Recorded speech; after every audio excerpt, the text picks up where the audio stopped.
Welcome to TG24 TV. నేను సుమలత. నరసింహులపేట మండలంలోని జయపురం, కొమ్ములవంచ, కౌసల్యదేపల్లి, మంగిమడుగు, పకీర తండాతో పాటు ఆకిర్బాగు నుండి ఇందిరా ఇండ్ల పేరుతో రోజుకి 20 నుంచి 50 ట్రిప్పుల ఇసుక మాఫియా నడుస్తున్న అధికారుల జడ ఎక్కడ? అక్రమార్కుల గుండెల్లో రైలు పరిగెత్తించే TG24 టీవీ వార్తతో మేము ముందుకు వచ్చాం. నరసింహులపేట మండలం బక్కతండ గ్రామ పంచాయతీ. ఇక్కడ సాగుతున్నది ఇసుక రవాణా కాదు, వ్యవస్థను అడ్డం పెట్టుకుని చేస్తున్న నగ్న దోపిడీ. కనీసం చనిపోయిన వారు సేద తీరే శ్మశాన వాటికను కూడా వదలని ఈ నీచమైన బుద్ధి ఎవరిది? చీకటి ముసుగులో వందల సంఖ్యలో ట్రాక్టర్లు తిరుగుతుంటే తహసీల్దార్, పోలీస్, మైనింగ్ మీ నిద్ర ఇంకా మెలకువలోకి రాలేదా? లేక ఇసుక ట్రాక్టర్ల ఇంజన్ శబ్దాల కంటే మీకు అందుతున్న కమిషన్ల గలగలలే ఎక్కువగా వినిపిస్తున్నాయా? ఇసుక మాఫియా ఎవరి అండ చూసుకొని రెచ్చిపోతున్నారు? మీ వెనుక ఉన్న ఆ పెద్దల పేర్లు బయటపడవనుకుంటున్నారా? శ్మశానాన్ని తవ్వుతూ ప్రకృతిని మింగుతూ రేపు మీ ఇంట్లో వాళ్ళకేం సమాధానం చెప్తారు? ఈ అక్రమ రవాణా వెనుక ఉన్న ప్రతి ఒక్క అధికారిని, ప్రతి ఒక్క నాయకుడిని బహిరంగంగా నిలదీస్తుంది మా ఛానల్.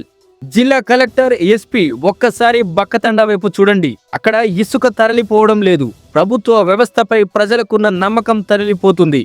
ఇప్పటికైనా ఉక్కుపాదం మోపుతారా, లేక ఈ దోపిడీకి మీరు కూడా మూగ సాక్షిగా మిగిలిపోతారా?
Hi, నేను మీ సత్యశ్రీ.